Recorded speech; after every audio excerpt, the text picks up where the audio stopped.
at night. The last one, at 11 till 2 in the morning. Sometimes till 7 in the morning is a jam session. You just go play. I would never stay that late till 3 o'clock. Two maybe, that was Oh it. yeah, oh yeah. But I've been in there for years, you know. But there, Okay, so first and foremost, mm-hmm. tell me about your childhood. You grew up on this street? Yep, right on St. Charles, 744, directly across from the cemetery. The house right with the cemetery, and that's where I learned my music. Sitting out on the porch there and watching the people passing. And a long time ago, I would go in the corner of 12 in St. Charles and play my old box guitar. And the guy would sell newspaper, and he would put the change in my guitar, and I run back home and shake it out, run back on the corner again, till I wound up with the paper route. I would just stay still in the corner and get up and sell paper, and he would give me the change, you know. Yeah. Ah, entrepreneur, huh? Yeah, and that's how I met a guy. He said, "Hey, you the guy that be playing on the corner every day?" I said, "Yeah." So he said, I was getting some water, you know, and to bring in the house. What I had to do, that was my job, so my sister them could bathe first, you know. And I said, "Yeah." He said, "You still got your guitar?" I said, "Yeah, but," he said, "But what?" I said, "I got 2 string broken." He said, "Let's go." We got on the bicycle, went in the project. He put me 2 string. It must have been, let's say, 5 o'clock. It was 2 o'clock the next morning. We were still playing on the porch. I learned from there. So prior to that, you taught yourself how to play? No, well, I used to play one song one day, but I feel I would hear my mama do it every now and then. She would grab the guitar and play a little piece every now and So then. your mother played? Yeah, she played a little thing, and then I started learning. But I would go in the corner with one song, all I knew. That one song until that guy passed, and he stopped, and we've been, he taught me to everything I need to know, and then I mean. In them times, I was crazy about Chuck Berry. And Johnny B. Good had just come out. But when he taught me that on the porch, oh, I said, I got it now. I could play now. Cool. Haven't stopped since, huh? That's right.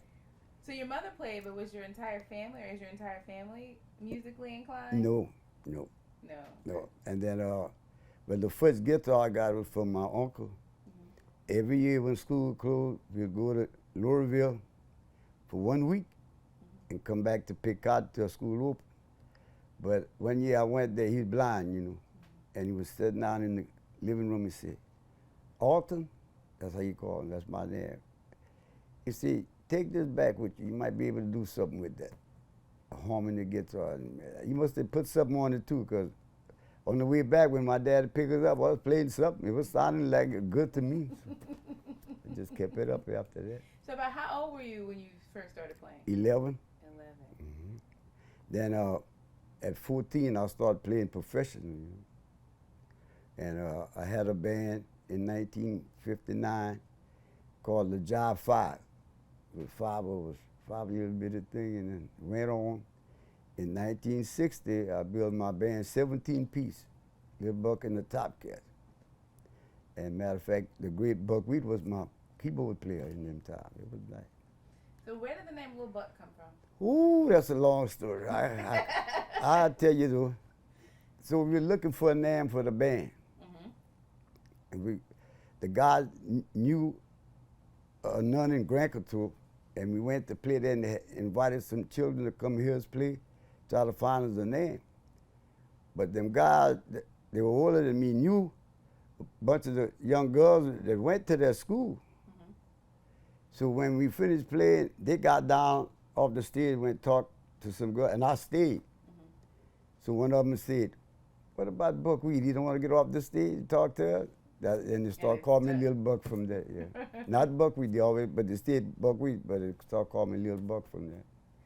So what's a typical day like for you? First thing, gospel in the morning, Immaculate Heart Church, every morning, 6 o'clock. From there, come and get a cup of coffee, and that's it all day on the old porch, because there's guys there all day, long as I'm there. Music, as one of them come, he plug a guitar right now, okay, 10 o'clock. It'll be 3 o'clock before you stop playing. Then another one will leave and another one come. I got guitars all over the house over there. You just go plug them up and play. And I go in there and play with them sometime, you know, but some of them just learning. So you've opened up the house down the street. Yeah. And people go in and they learn Yeah. the craft that you Yeah, and they some will call, hey, Buck, how you do this part here? What go next to that? And I go and show them, you know. They had a couple of them, you know, that I'm teaching, and well, one guy asked me how much I charge, you know.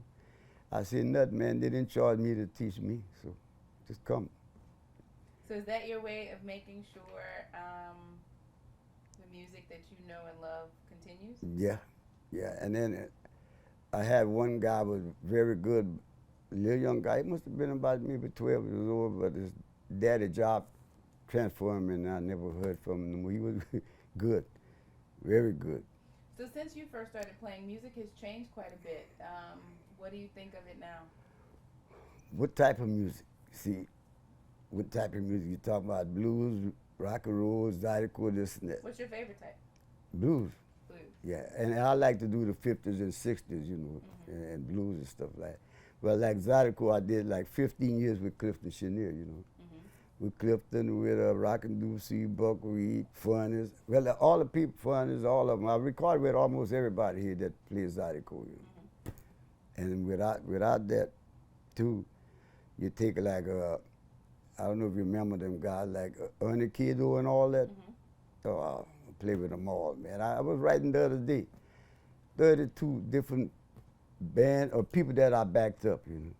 Started from Irma Thomas, Barbara Lynn, Mr. Big Stuff, Gene Knight, Roy Head, Frogman Henry, Alan Toussaint, the one made Barefoot, Robert Parker. It's quite a resume you have there. Oh, it take a whole month to go. Every day for 8 hours, a whole month, we're still not going to finish. But getting back to music, I see and hear the young guys playing. They're playing for enjoyment. You know, you got to play it to feel, you know, you got to love it, you know, to really make it happen. You know. But, you know, they ask me something, I tell them the right thing, you know, what to do. You got to love it before you play it, you know. So you played for 32, backup for 32 different people. Oh, yeah. What's it feel like to be on stage and recording? I tell you the one that happened. We did that in Canada. You heard of the Velvelettes? I have not. That's a Motown group of young ladies, and then they would send me the CD and we learned it. And when we got in Canada, and so the oldest one, the leader of the band, she said, "Excuse me, don't worry about is playing exactly like that, because we can't do it like that no more." I said, "Oh, we're going to have a problem because we had learned exactly like it go." You know. She said, "Just follow us." And they directed the band to stop, come in and everything. That was one was kind of hard, but it went. And we did one with, you heard Ronnie Spector? We did her for the Ponderosa Stump, and she brought her violin players with her. We sounded like a big orchestra. I had the band, and she brought her own people. That was big too. So when you step out on that stage and you have all those people, all those eyes looking back at you, ready to hear you do what you do. That's right. I look back at them too, because I know what I'm doing. But yeah, I know what I'm doing. I'm not hiding behind nobody. Is music what brings you peace? Yeah, enjoyment, you know. You know, it look like if I don't hear it or play it, you know, so I miss something during the day. So I just walk in the house, plug a guitar for a while. And then sometimes I pass by them, they're all over the place. I don't touch it because I know it's going to happen, you know? What's going to happen? You're going to play? All day. So they don't bother me, I don't bother them sometimes. Sometimes it's a whole week before I touch it. Once I touch it, it's all over with. Do you have a most memorable performance or something that stands out to you about your career? Well, yeah, bunch, you know, but one that comes to mind is that every year for like 10 years, we was always in Paris, France with Cliff for Christmas. And, you know, our family was here and we was over there for Christmas, you know, that come back to me all the time, you know. Yeah. Was that good or was it tough being away from your family? It was tough, you know. You want to be here to see them open the presents and all that, but you was over there in Paris, France every year for about 10, 12 years. every year. Do you have a favorite place that you've traveled in the world? Pooh. So I can't remember because I've been all over. You name it. The only two places I have been is Japan and China. But you name it. From Helsinki, Finland to where you name it, I've been there. So did you ever think you, a little 11-year-old boy picking up a guitar in Lafayette, Louisiana on St. Charles Street, did you ever think that music would take you all over the world? No, well, because I was still having fun with my friends, you know. Besides the guitar, we go shoot marbles and this and that. And then one day, my daddy, I used to play with marbles so much, pulling my fingernail off. And he said, that's it. I don't want to come catch you kneeling down doing that anymore. That's when I really got serious with the guitar, you know. Mm-hmm. And all my friends, they wouldn't come by, they would still go play marbles. But, you know, I just stayed playing that all day. And then, too, when I first started, the little money I was making was a big help for that family, too, you see. I never touched that money. When I would go and play, I had to bring it back to my grandmother. You see, we're going to give y'all what y'all need, but not what y'all want. Yeah. Yeah, I understand that. But let me make it out about that. Before I played music, and they call it jukebox, I used to dance for money. Oh. At the club down the street, on the jukebox, and they would throw money on the floor. I'd pick it up, run, and bring it to my grandma. She had a little sack under her slip. She put it in there tight. Mm-hmm. If you weren't playing music, what would you be doing? If I wasn't playing music, maybe I wouldn't be here. I don't know. Maybe I wouldn't be here. Did you ever do anything else? Like, I mean, obviously you played, but was there something else that you did professionally, so to speak, work? No, that's it. Just music. I worked maybe 6-7 months at Hub City Food years ago.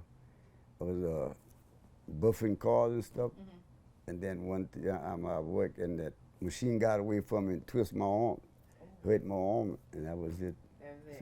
So yeah, Do you play any other instruments besides the guitar? Yeah, I played the bass, piano. When I was in school, I was a trumpet player. Really? Mm-hmm. Ah, you could be your own band, huh? Yeah, one-man band.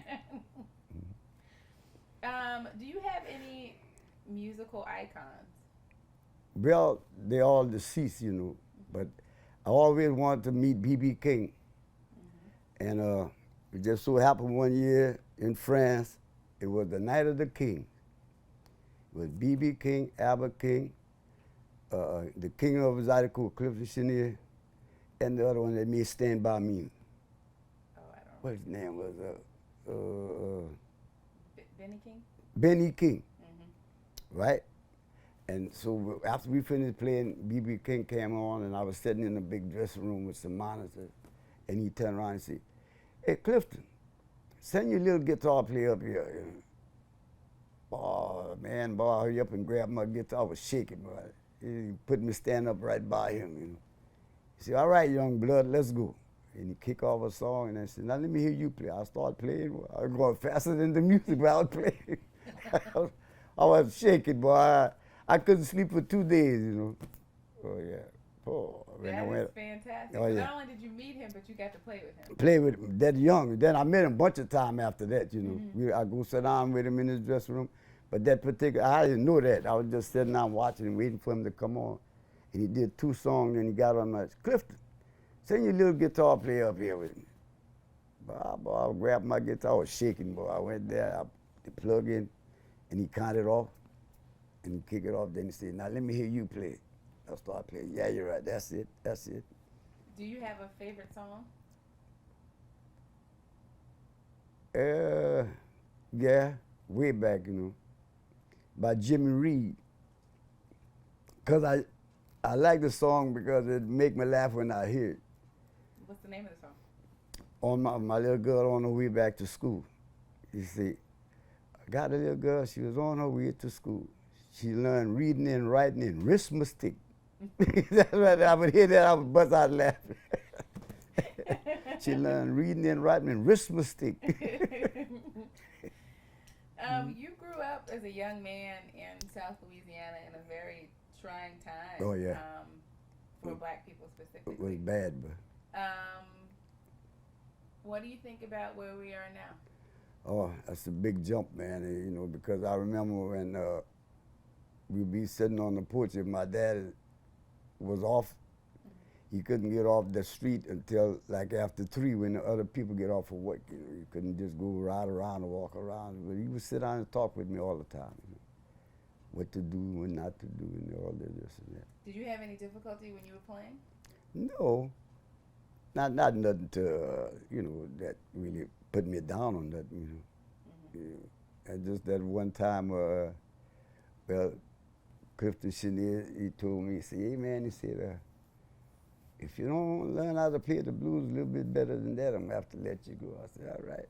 So the guy that was teaching me brought a old B.B. King album, and so I would walk down from here by my dad. So he said, "Man," he said, "don't walk with your head down like that all the time. You're thinking too much." You know? Because I'm thinking Clifton gonna let me go, and I needed that money. You know, he said, "Don't worry about it. Don't walk with your head down. You're thinking too hard."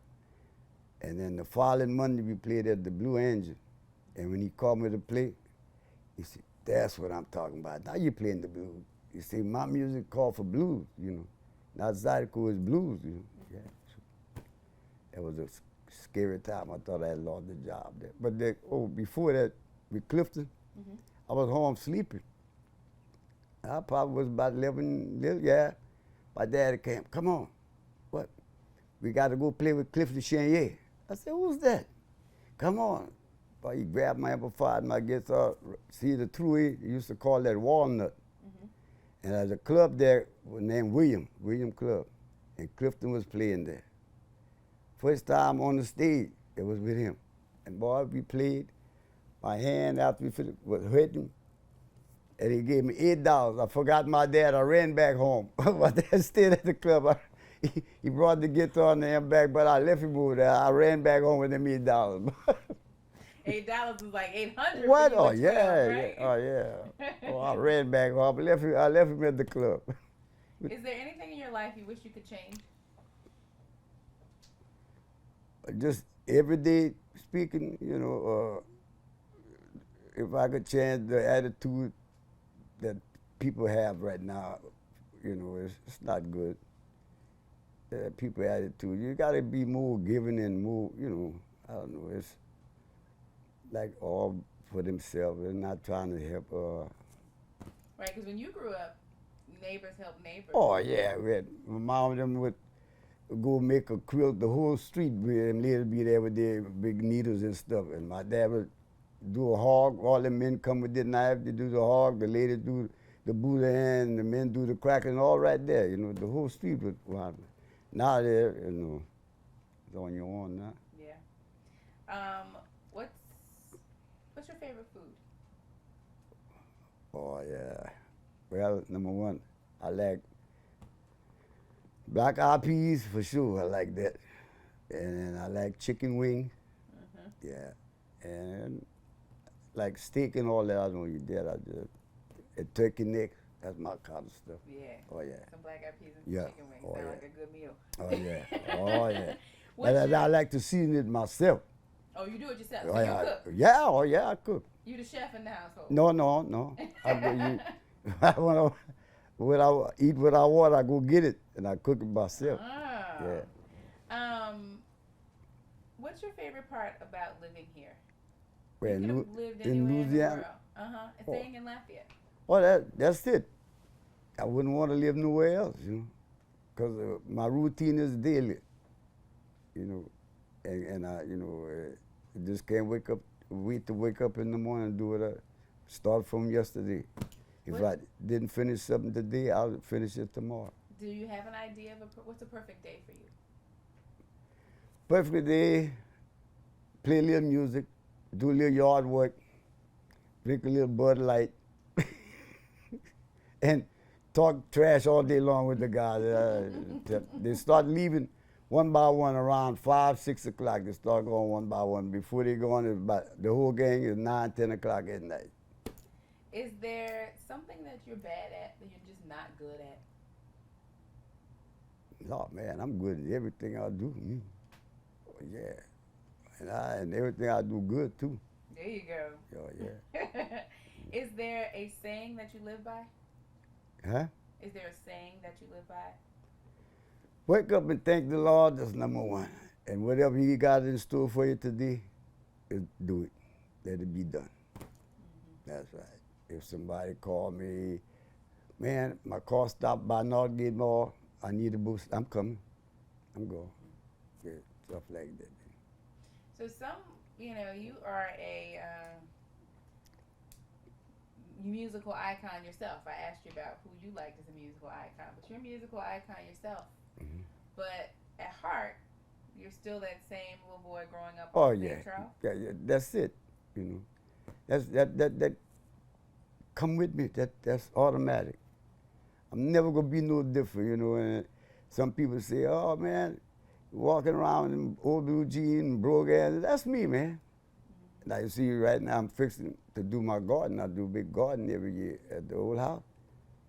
I'll be in there from 7 in the morning to 5, 6 at night. Have my bell pepper, tomato, cucumber, zydeco, all that. And I give it 5 gallons to the other lady there, 5 gallons there. I buy it in the plant and give it away. Taking care of the street, huh? That's right. They took care of me, them old ladies. One of them would run me back. They had a little pond right there, the last house. Mm-hmm. I'd go crawfishing there, get all dirty. Go back home, it's time to go home. I passed by 100 miles an hour, 3 crawfish. 3 of them, that's all right. Yeah. You got them yourself. That's right. Is there anything that I did not ask you about that you want to tell me about your life, your music, your career?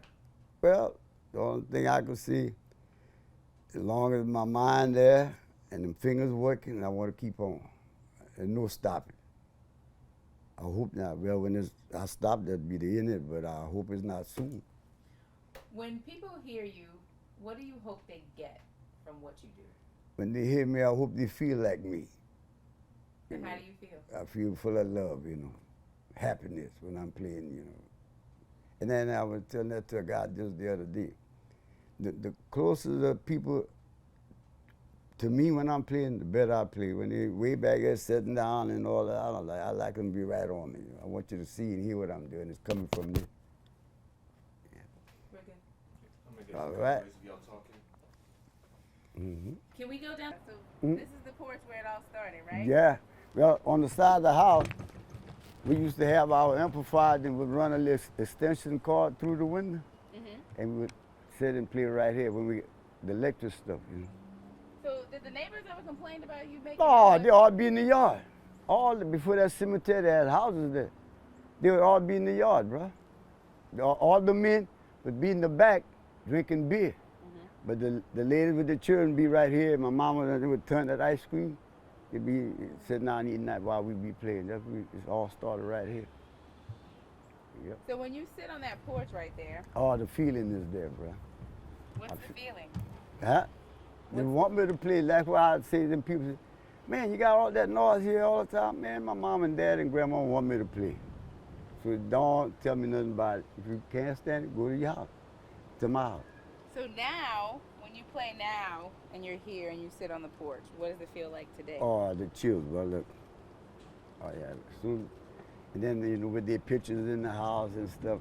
But always did have music here. Before I even played music, my dad had a little record player. He would play music when he get off of work all day, all night. So all the old blues and stuff. But I wasn't into music then. Maybe that's how it happened, because I would hear it every weekend. When you get off of work on a Friday, man, all the old men, Mr. George, Mr. Benoit, Mr. Alexander, would all come over here. He had that little record player and listen to music and drink the beer. And Can we go inside? Oh, yeah, well. Come on, we don't care about the men. Oh, yeah, well, hey, and I ain't ashamed to bring you in, me. That's where I be every day. That's why I tell them, the one don't want to come, don't come. Simple as that.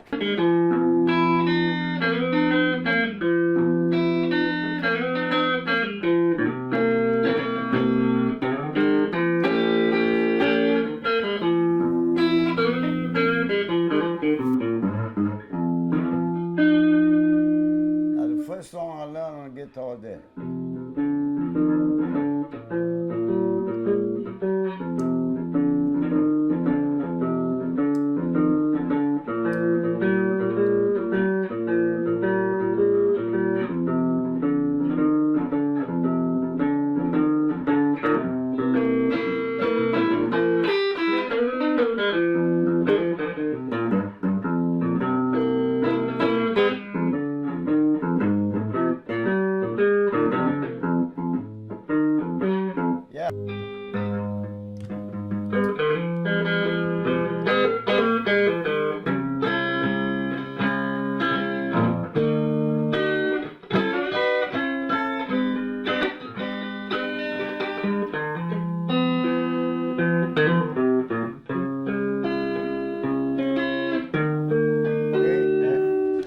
mama used to play something would go like that. She was 5'2", and she crossed her little leg and to hold the guitar. She would sit down and play this.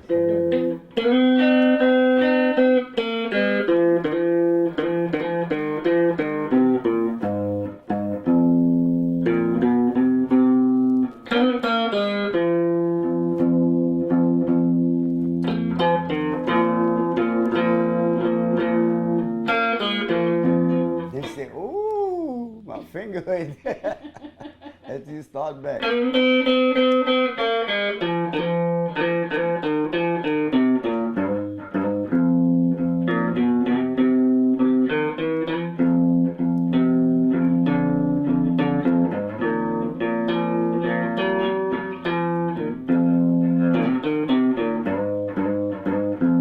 you ever picked up a guitar that you did not like, you didn't want to play?